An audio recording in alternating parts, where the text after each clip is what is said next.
Mu karere ka Nyamagabe mu murenge wa Nyingi habereye biteye ubwoba byarejije abanyarwanda benshi cyane. Ibyabereye mu murenge wa Nyingi mu karere ka Nyamagabe byatumye benshi barwara imitima, abandi barahamuka. Umugabo uri mu kigero cy'imyaka 45 y'amavuko yaje gusangwa munsi y'umuhanda yitabye Imana, abamwishe bamuzingazingiye mu mifuka bakamujugunya munsi y'umuhanda, dore ko abaturage babonye uyu murambo bari batatu, bari bagiye guhinga barangije babona ikintu kiryamye munsi y'umukingo, bagira amatsiko yo kureba icyo kintu. Bahageze bagira ngo ni iboro, ni ibisambo byaba byibye iboro bikayijugunya bayibitesheje.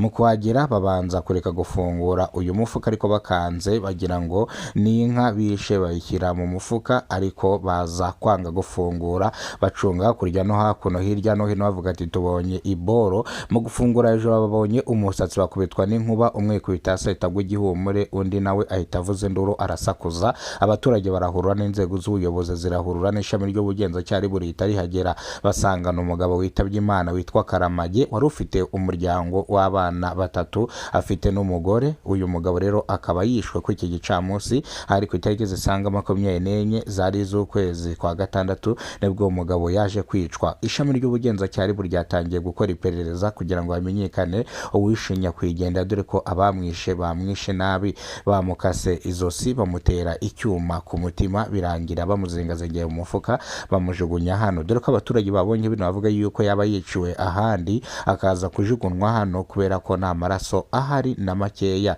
dore ko ngo abamwishe bamwishe kinyamwuga, barangiza bakamuzingira mu mufuka, babanje kumushyira mu ishashi, barangije bamuzingira mu mufuka kugira ngo amaraso ataza kunyanyagira, bivuze ngo basibanganyaga ibimenyetso. Dore ko abaturage babonye ko n'uyu mugabo batamuzi mwa kano gace, ariko abamuzi nabo bavuze yuko afite abana batatu ndetse n'umugore. Akanya ko guhumbya, imbangukiragutabara yahise ihagera. Imbangukiragutabara mu kuhagera isanga umuntu yarangije kwitaba Imana. Imbangukiragutabara ihamagara imodoka ya polisi ishinzwe gutwara imirambo. Imodoka ya polisi ihita iva ku bitaro bya Nyamagabe iza yirukanka, dore ko ariho yari iri, iza itarwiyambitse, ihita iza gutwara uyu nguyu witabye Imana, ajyanwa gusuzumwa kugira ngo bamenye icyamwishe. Ishami ry'ubugenzacyaha ryatangiye gukora iperereza kugira ngo bamenye icyishe uyu mugabo. Batatu batawe muri yombi ku bufatanye n'amakuru abaturage batanze, bavuga yuko uyu mugabo mu masaha ashyira saa 10 z'umugoroba yagiye ku muhanda ku isatero, yari arimo akina biyari ku muhanda, yari kumwe n'abagabo batatu, ariko hano abagabo batatu bari basanzwe bakorana mu buzima busanzwe, bakoraga akazi k'ubuhinzi. Hari ahantu bahingaga barapatanye, bivuze ngo ni uguhinga, bahingiraga ishyamba.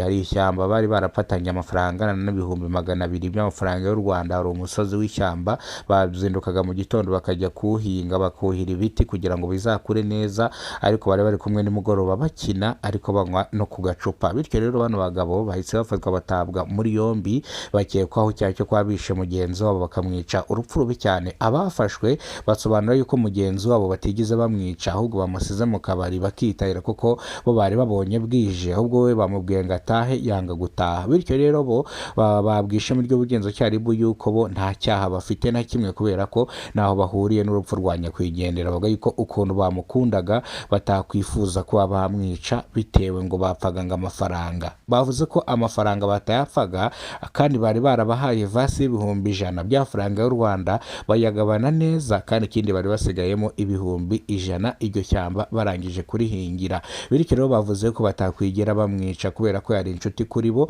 yari ameze nk'umuvandimwe kuri bo, ni nawe bashakaga ibiraka, ari n'abaturage bizeraga. Bityo rero ntago baba bamwishe. Abaturage basabye ishami ry'ubugenzacyaha yuko ryakora iperereza kuri bano bagabo, kandi ntibite ku magambo bari kuvuga. Bityo umuntu waba wishe undi ntago yakwemera icyavuga ngo yishe umuntu, dore yuko nta n'ibimenyetso bifatika bafite by'uko icyaha kibahama.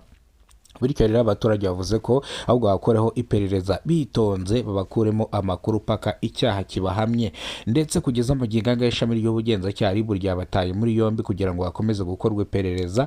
Icyaha nikibahama baraza gukatirwa igifungo cya burundu kitagabanyirizwa igihano. Icyaha cyo kwica umuntu wabigambiriye ukamwica urupfu rubi ugashinyagurira n'umurambo, igifungo ni icya burundu. Iyo wishe umuntu ari impanuka utabigambiriye, imyaka 25 ushaka kuzamuka akagera ku myaka 35. Bityo rero bano bigaragaye yuko bamwishe kuko n'umugabo yishwe urupfu rw'agashinyaguro bakatirwa igifungo cya burundu uko ari babiri. Ngayo gukorera abaturage basabye ishami ry'ubugenzacyaha RIB yuko ryanakora iperereza ku mwana uri mu kigero cy'imyaka 15 heruka gusambanwa na se ariko bakabizingitira.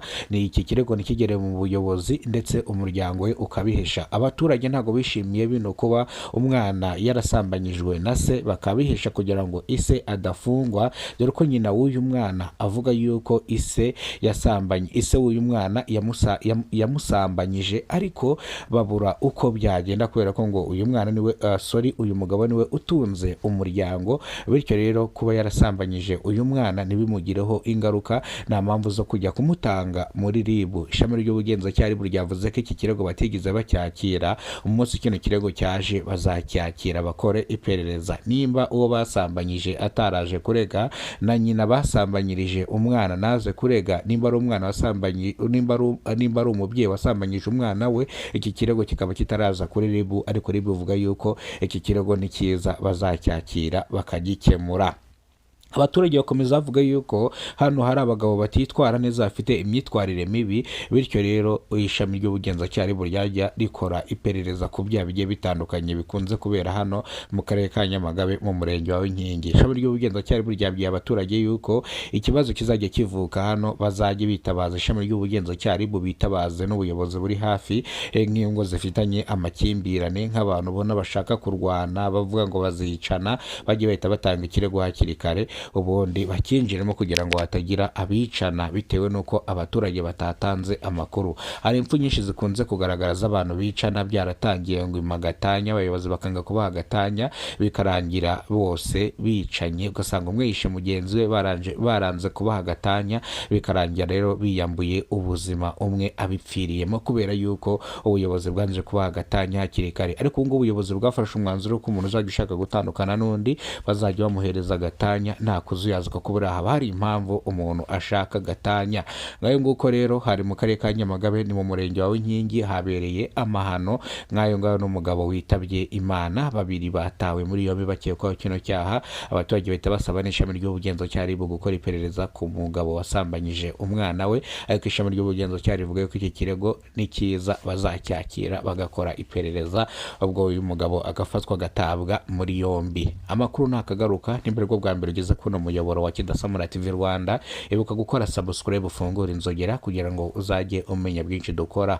Wowe wakoze subscribe uri w'agaciro, ibyo tugezeho niwe tubikesha, n'ibyo twenda kugeraho ni wowe tubikesha. Uyu muyoboro cyangwa televiziyo dukoreraho yitwa Kidasamura TV Rwanda, kandi ikindi wowe wakoze subscribe nongera kugushimira mvuga ngo Imana ijye guhereza umugisha, Imana ijye isubiza aho ukuye. Buriya nimba ubonye video nk'ingi itambutse tuba twashyizeho imbaraga zingana gutya ukagenda udakoze subscribe, nkubwire ngo uba uhemutse cyane, ariko ugira umutima wo kuyikora Imana ijye igukubira karindwi, Imana ijye iguha amafaranga, ubuzima buzira umuze, uhahe uronke. Amakuru nakagaruka.